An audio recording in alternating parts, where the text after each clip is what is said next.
with what's your name again? I don't even know your name. Like, what is it? Now, we were speaking for like 5 minutes before we're recording, but yeah, if you want to introduce yourself, the guest, the writer herself. Alrighty then. Hi, I'm Ishpreet, author of Recovery. I think this is where I get to show you my book. Yeah, no, show it to the screen, like a little bit closer. A little bit closer, there you go. There you go. You got the full name, you got the 3 names, you know, you got to add a little spice to it. If you don't have a middle name, what are you doing? But yeah, tell the people a little bit about yourself and why you wrote the book in the first place, and then we'll go from there. Yeah, sure. So I'm a poet and writer, and I recently published Recovery. So I published it in October 2020. I say recently, it's been 2 years now. Nearly. Yeah, but I guess like, you know, time is, what is time at the moment? You know what I mean? Very true. Last but couple yeah, years. no. So I wrote Recovery in memory of my mum. So she passed away to cancer. And for me, poetry was a way of expressing just some of the challenges that we went through as a family, but also for me to come to terms with some of the changes that have just been happening in our lives.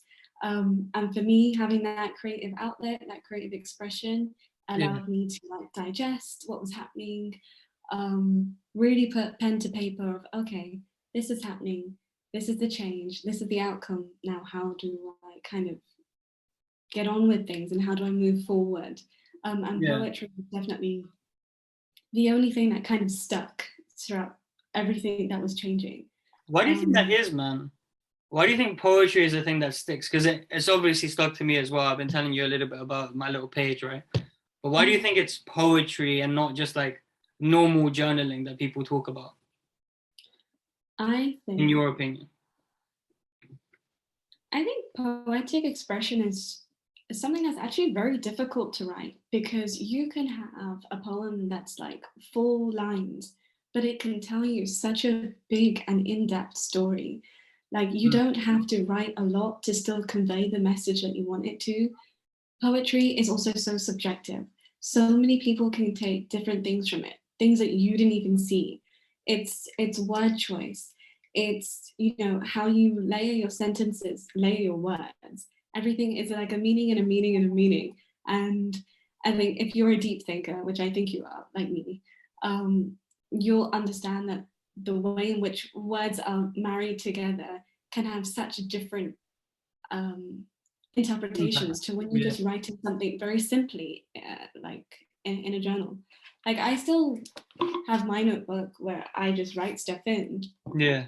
And then I take it and I'm like, okay, well, how can I convey the same story in 3 months? Yeah. So I think it's an art form, really. Yeah, I mean, me too. Like, I've never been decent at drawing, I guess. You know what I mean? I see all these illustrators out there. I've interviewed a few now.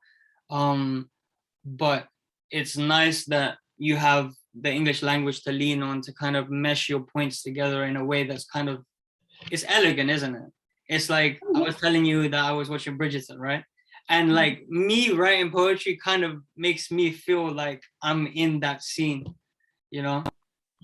I'm around that crowd because I'm using proper English. And in our day and age, right? It's kind of looked down upon to use proper English because people use slang, blah, blah, blah. And when I say this, I'm a hypocrite because I use a lot of slang. You know what I mean? But yeah, it's nice that, you know, you can lean on this, and it has power because you have to really think about what you're saying when you have to rhyme words together. You know? Sure. I think it just makes you focus on it a little bit more. Oh yeah, for sure. And even poetry doesn't need to rhyme. You'll notice that a lot of my poems don't rhyme. And it doesn't even have to be really fancy words.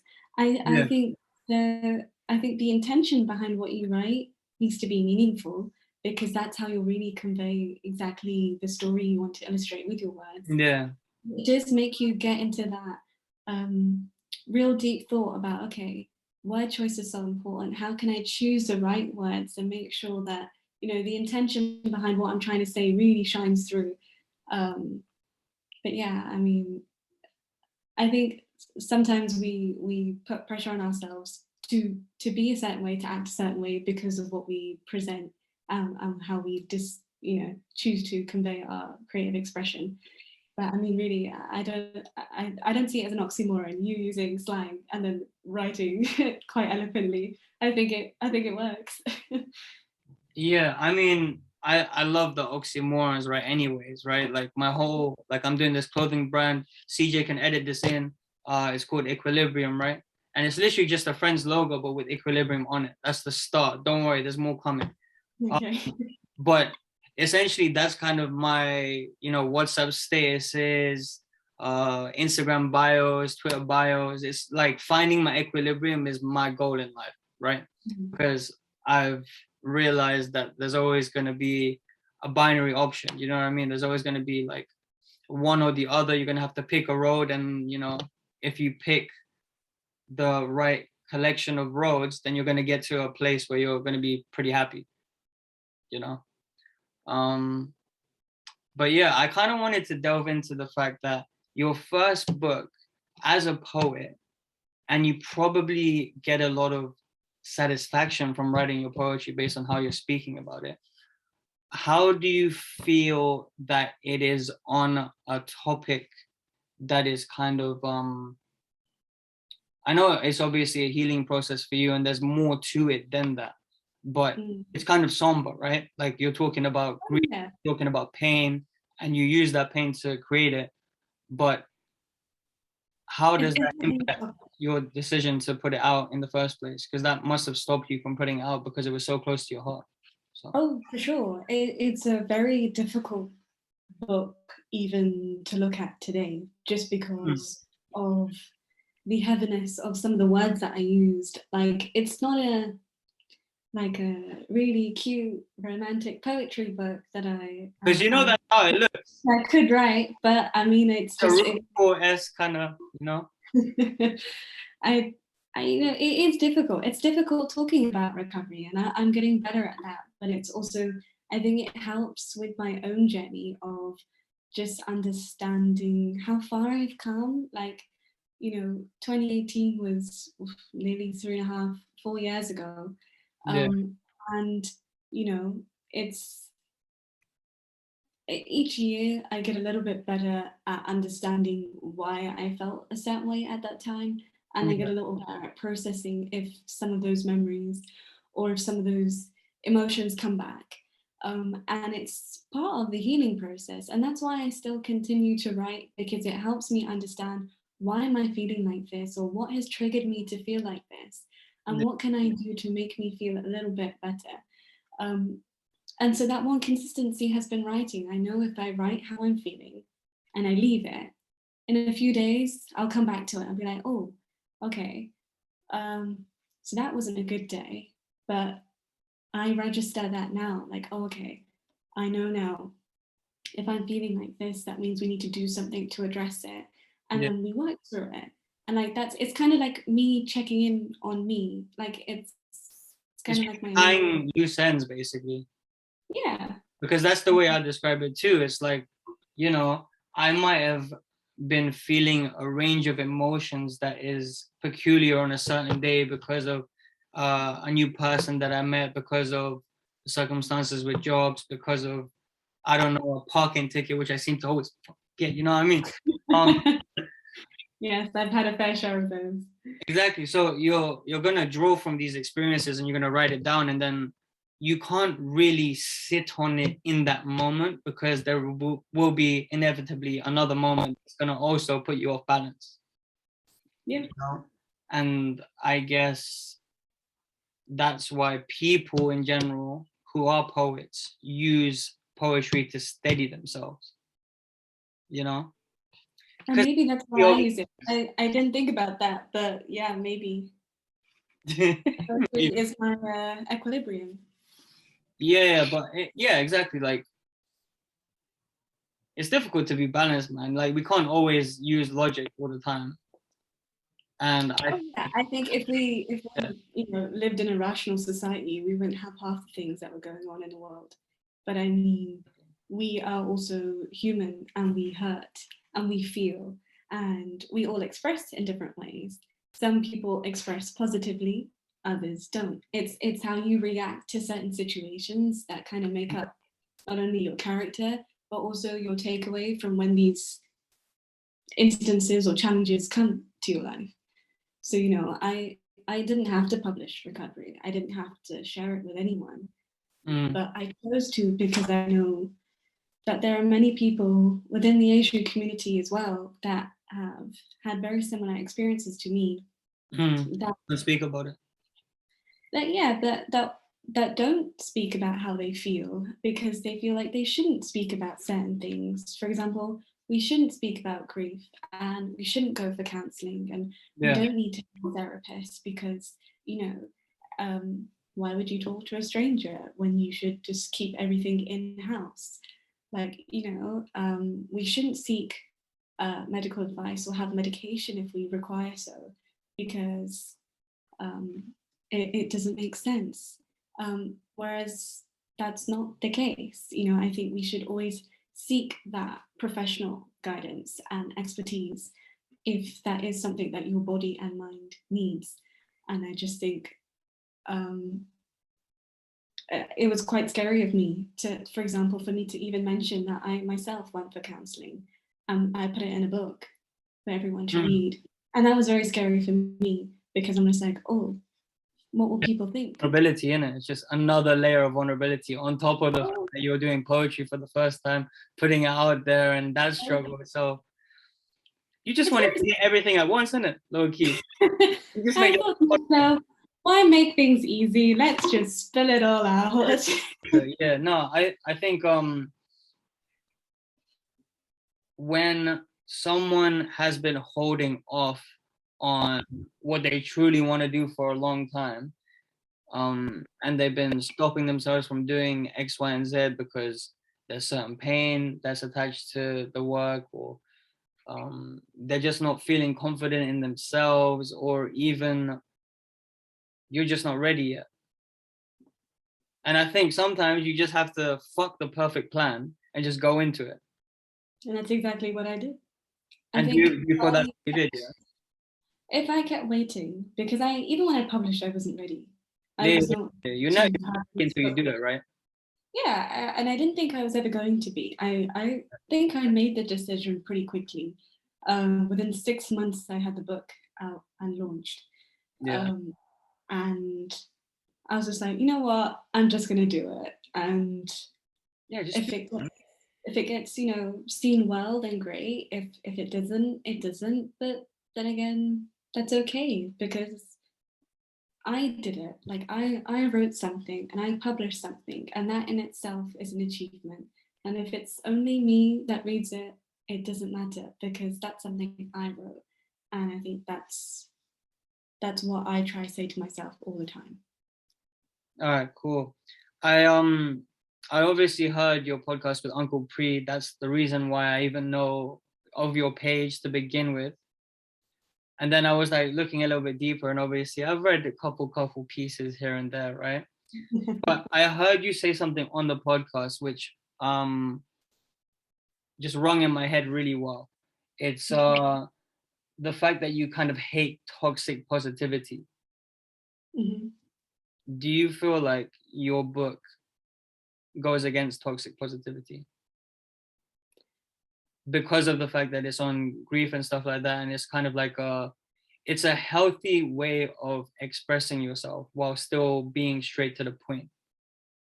So my poetry is very straight to the point.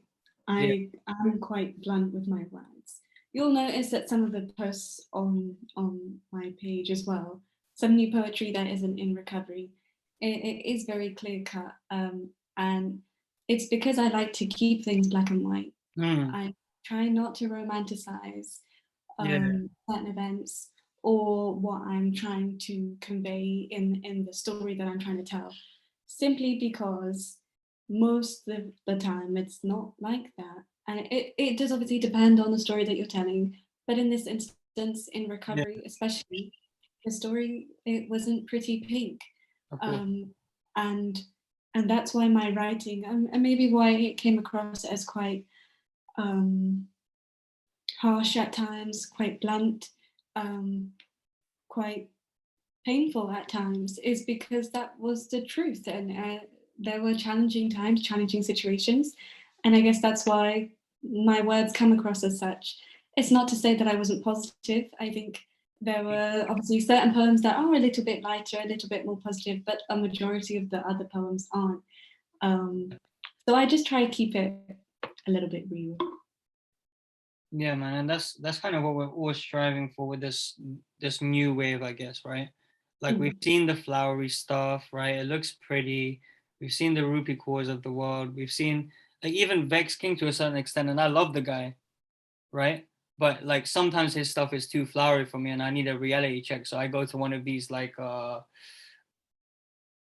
rebels, essentially, who are also giving advice, but they're on the other spectrum, you know? And yeah. I guess it's probably the way that you portray your words. I think you can still convey a message and say it in a light-hearted way, but you can also be quite blunt and clear cut. I try not to be too blunt to the place where it's just like it comes off like really negative. I don't want to do that either. Like, but you know, you got to find a balance, see what works for you. Like, I know my style of poetry is very different. You can wear one. I'll send you one. Don't worry. But yeah, going back to grief. Yeah, man. I like straight to the point, but I feel like it can be fun. You know what I mean? Like I feel like it can be fun to be blunt, but also be jovial at the same time. You know, and I guess that's what we're trying to achieve, right? Because we want to be real, but then we also want to give other people hope that they can, you know, be happy and achieve their dreams. And, you know, we want to obviously have world peace and all of that shit. But you're right in saying that it's very far-fetched to want everything for the world when first you have to, you know, look after yourself. And that's why I think the piece is good, because it was your healing on a page rather than you trying to come up with a story for your first book, trying to, you know, do some flowery stuff to empower people, and that's it, because you empowered yourself through that. So yeah, that's cool. How did you deal with it when people were coming to you with no doubt flowery stuff about the passing of your mom? Or reaction on the day, not how you processed it now. You know how like aunties and uncles come around and they're like, "Oh, I'm so sorry, better." Like you don't want to hear that shit. You want to hear, "Listen, just make sure that you know that she's looking down at you when you do everything, and what you do and how you move is how proud you're gonna make her." I think it's very hard to. That's because it's hard, right? Obviously. It's very hard to say the right thing. There is no right thing to say. I feel like, you know, there's going to be people who maybe need that support and positivity. Some people need that confirmation that yeah, they are going to be okay, and it will be okay. Some love to share memories and stories, and a few of those extended family members did that with me. Like, oh, do you remember this? And do you remember that? And I said, you know, this is all lovely, lovely memories. But I think at that point in time, I wasn't really ready to reminisce because it was all still very, very fresh. And I'm like, I'm still in that denial phase. I'm still in the shock phase. Yeah. I'm not at a stage where I can be like, oh yeah, I remember when we did this together and this happened. Like no. I think obviously it's different because everyone grieves at a different time and there's no correct time. But I think we just need to be a little bit sensitive, but also cautious with the words that we use, especially in a situation like this where you're healing and you're grieving. Because sometimes certain words can be triggering. There were certain words that would come up in conversations that were very triggering for me. And I used to have anxiety attacks.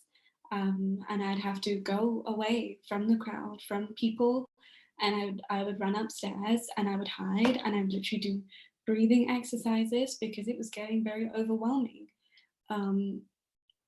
But I mean, obviously it's never done with malicious intent. Everyone's hoping that whatever they're saying to you is helping you in some form of way.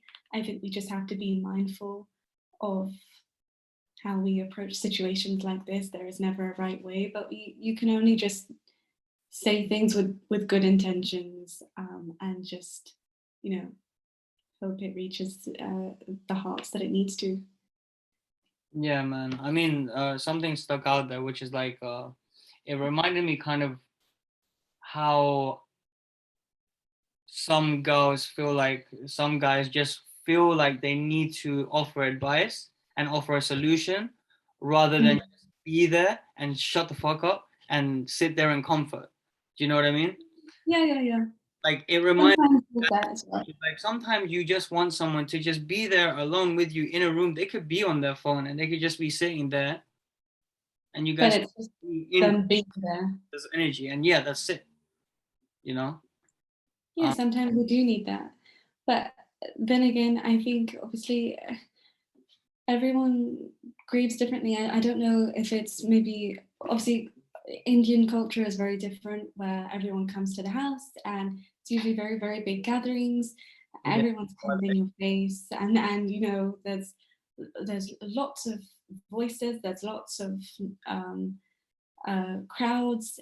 You kind of get lost. Like white noise in the background and then you're kind of just like on your own thing, like focusing on one point of the Yeah, yeah. no, it's true, and you know, you still have to be nice to everyone. You still have to greet people and still have to feed people, and you still have to be a good host, Because as everyone's well doing as, it, yeah, like, you know, as well as try get on with things. So it is difficult. It's not easy. I'm not saying it's the wrong way. I'm not saying it's the right way.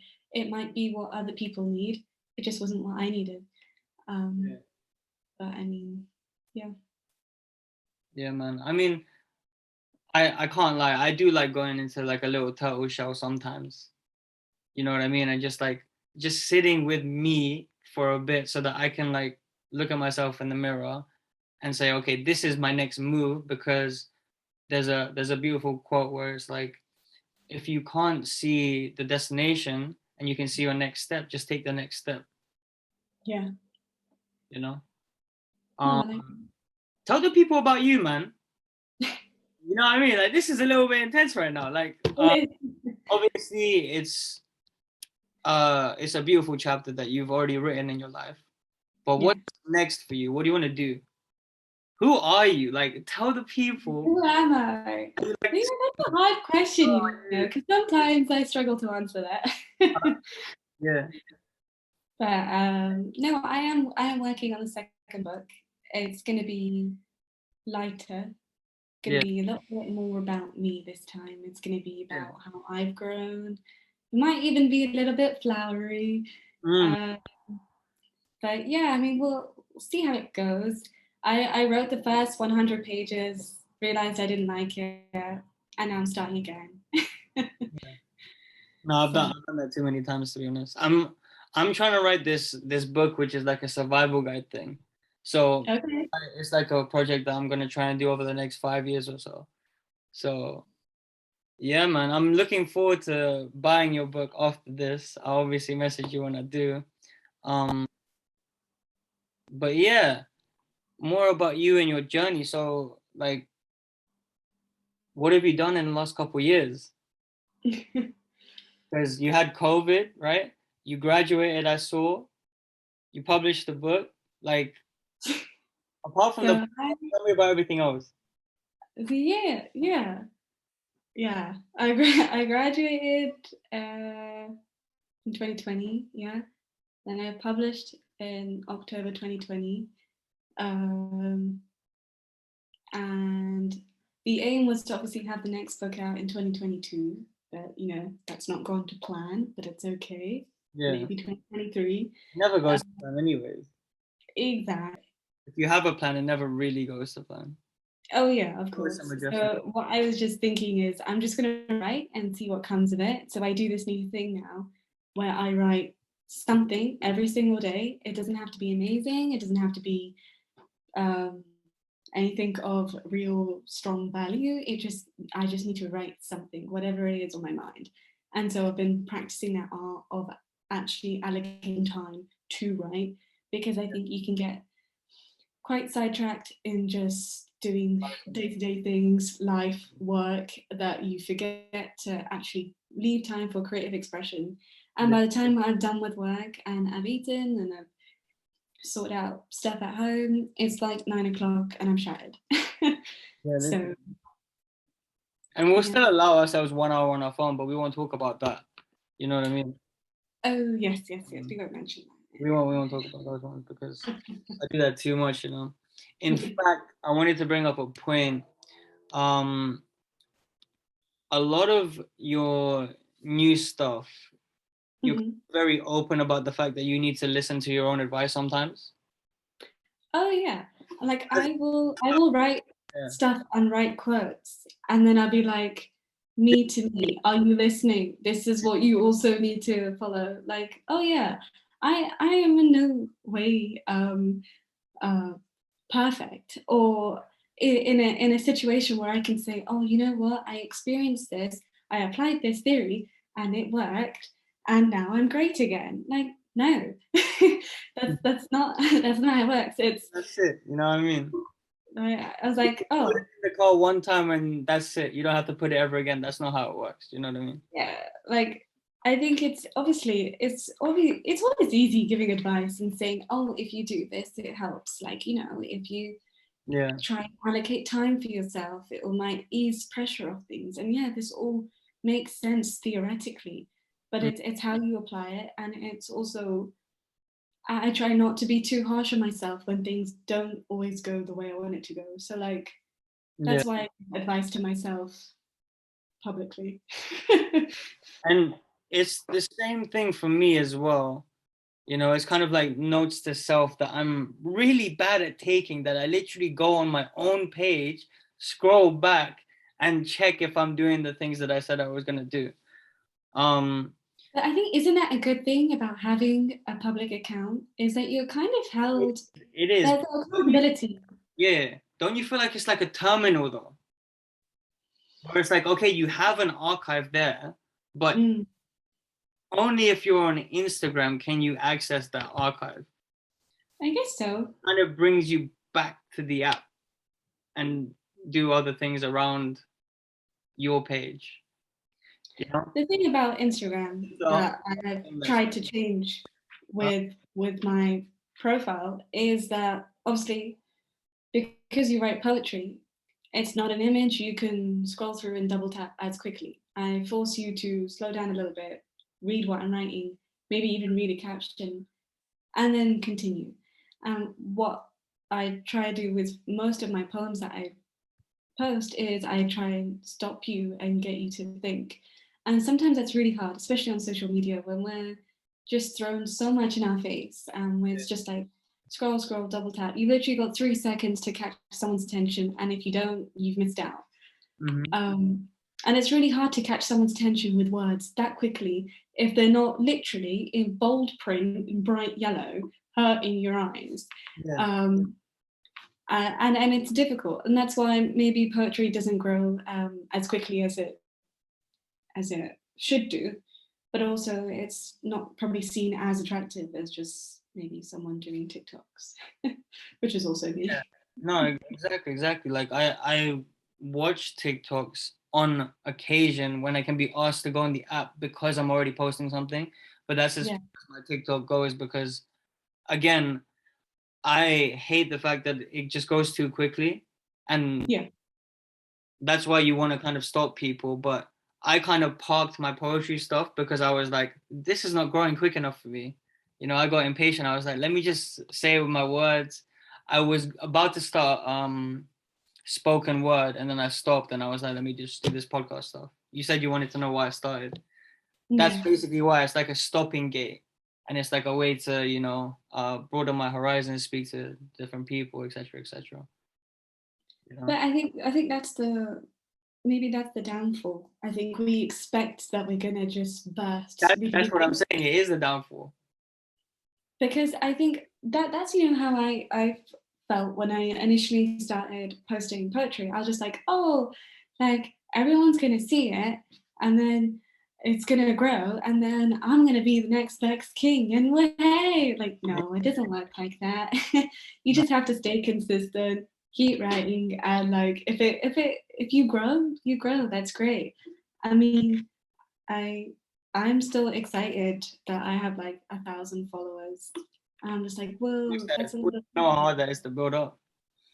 I know. And like that's taken me like 2 years. It's slow growth, but it doesn't matter to me. Like it's fine. Like that's technically like a good like that's potentially 1,000 people that are reading my work. It's not necessarily that 1,000 people will engage with my content, but it's out there for those many people to look, to read if they want to. And so having that platform is great because it means I get to showcase my work. And if it catches the right people, then that's great. And if it doesn't, that's also okay.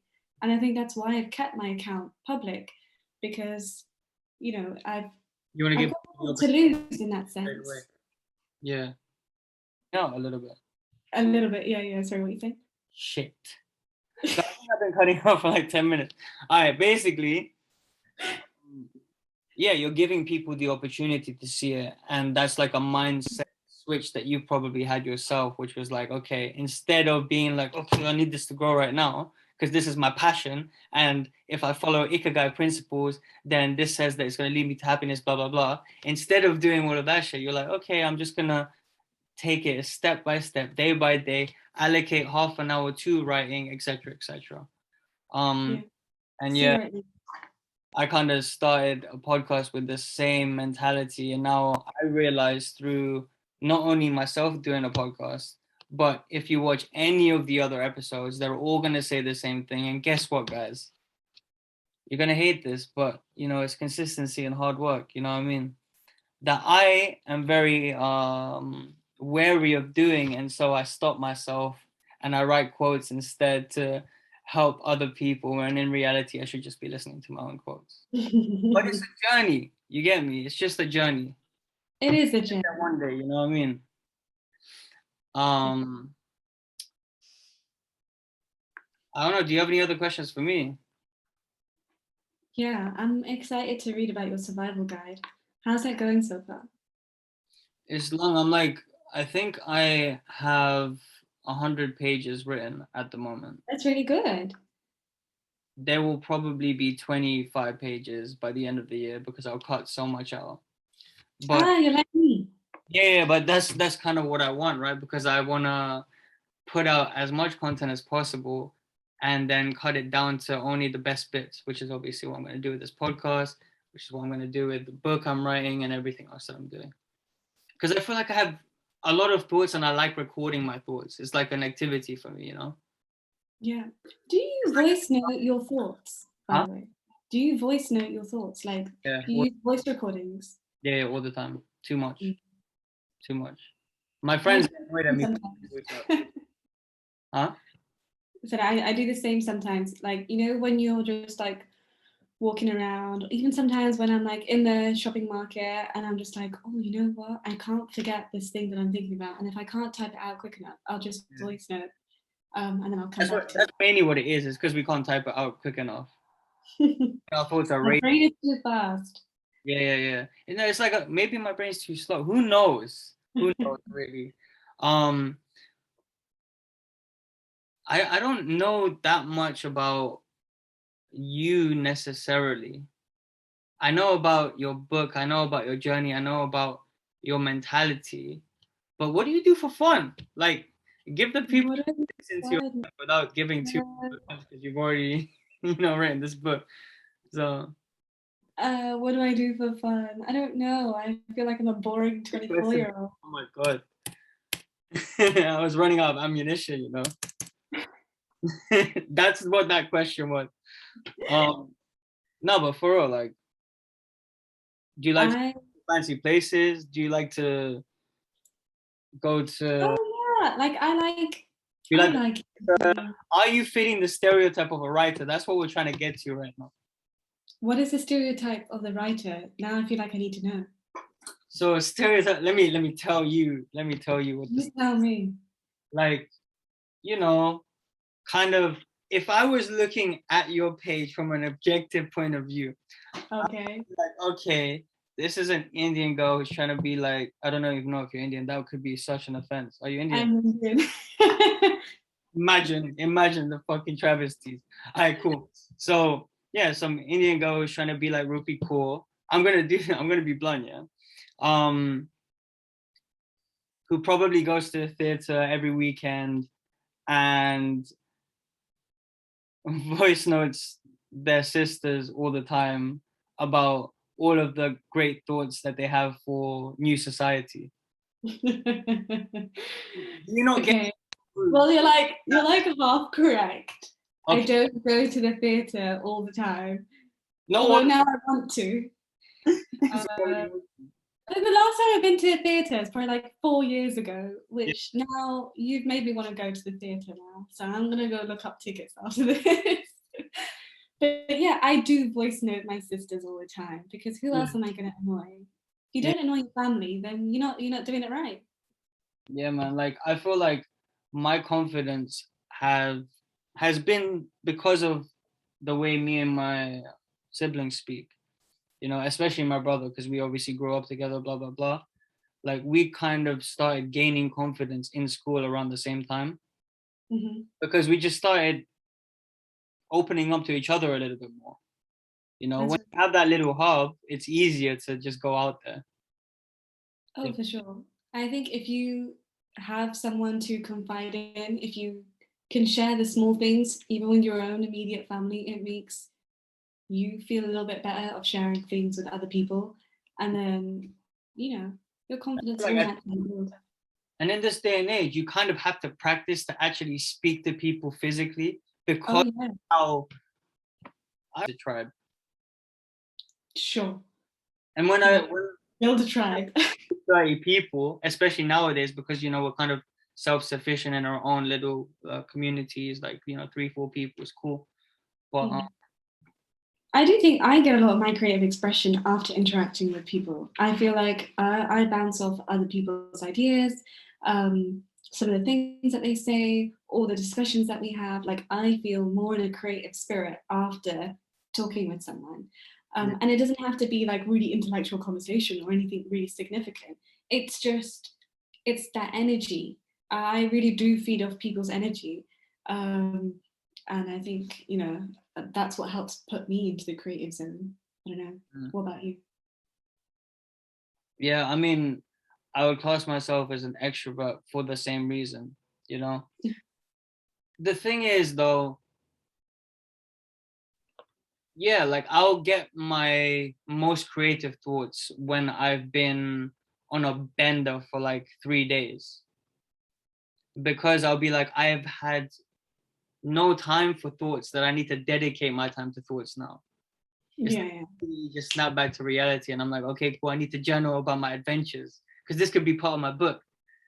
You know what I mean? No, So it's exciting, and it's good that you have that yeah. to put all your thoughts into. I think it's good. Yeah, but do you also feel like you write too much where it's like I'm wasting my time writing? Do you ever feel like that?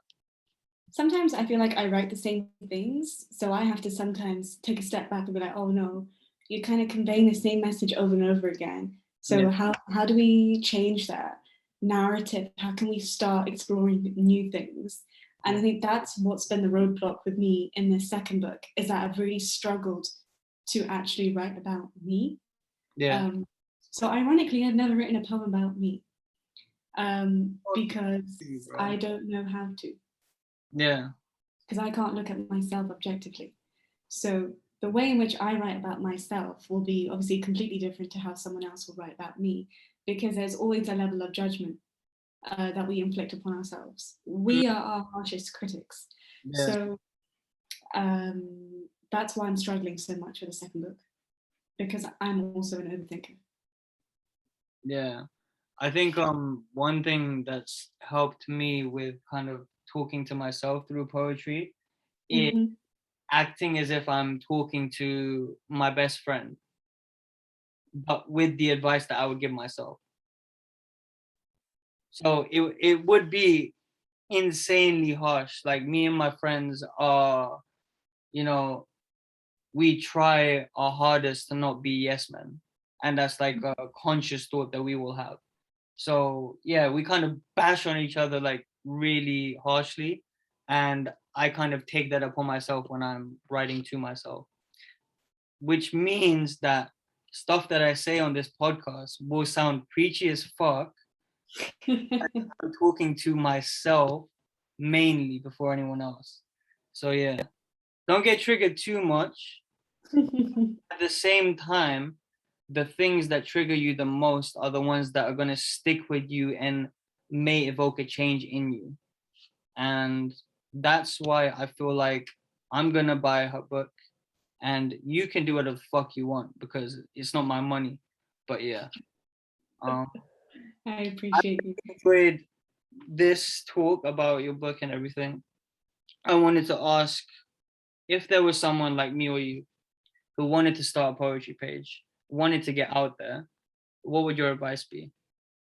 And what was the main roadblocks that got in your way? Just start. Don't worry about what anyone's going to think. Don't worry about how many followers you start with or end with. Just understand why you want to do this, figure out what your intentions are and what the purpose is. And once you have that in your head, don't focus about anything else. You know, I think the first difficult challenge that we get is just starting. We put so much hesitation in, oh, should I do it? Should I not? What will people think? I'm not that good enough. I'm not a professional. I have no writing background. I don't have an English degree. I don't have poetic expertise. This is stuff I've learned, I've crafted. I've been writing for nearly coming to 10 years. I'm still not where I want to be, but you just keep practicing. Because you'll never be Um, where you want to be in it. Sorry? There's no such thing as you'll be where you want to be, because that changes in 5 years' time. You want to be somewhere else. Exactly. So my only advice is just go for it. Just start, see where it leads to, and what's the worst can happen? You know, you write a book too. Basically, um, yeah. Like the thing is, we need that. We're programmed to need the uphill climb because that's where we derive purpose from, right? The Yes. moment of struggle is what fulfillment costs, with purpose as a reward. Yes. So let that sit with you for a bit. Um, Nizan on Instagram if you want to follow me. I'm gonna put all the links down below. The book link, obviously, to purchase the Instagram, even the website. We're doing it old school right now. Even the Yeah. website. All right. The website. So, anything you want to say to the people? Sign off for us. Thank you for having me. And thank you for listening to my thoughts. And yeah, I can't wait to see what you have to show. I think there's going to be lots of great things coming from you. And I'm excited to see your journey. Yeah, thank you, man. I want to do another episode with you in the studio because I feel like this is like the little introduction, and I feel like you're gonna have a book at some point. I need to have that discussion with you. You get me? We will do it. But yeah, nice. I'm gonna stop recording now.